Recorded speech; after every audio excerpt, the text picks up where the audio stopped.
Sehari setelah pencoblosan, KPU Makassar mulai menerima catatan hasil pemungutan suara atau formulir C1.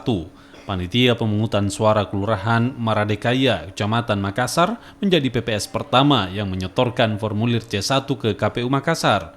Komisioner KPU Makassar, Gunawan Mashar, telah menerima formulir C1 dari PPS Maradekaya dan masih menunggu formulir C1 dari PPS lainnya.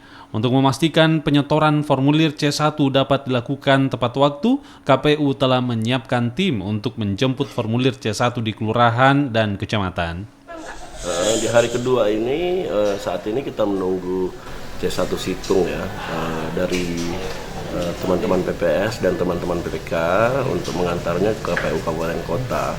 Saat ini sudah datang itu baru PPS Kelurahan Maradekaya ya, Kecamatan Makassar. Itu sudah ada dan pengentrian di tim situng sudah dilakukan.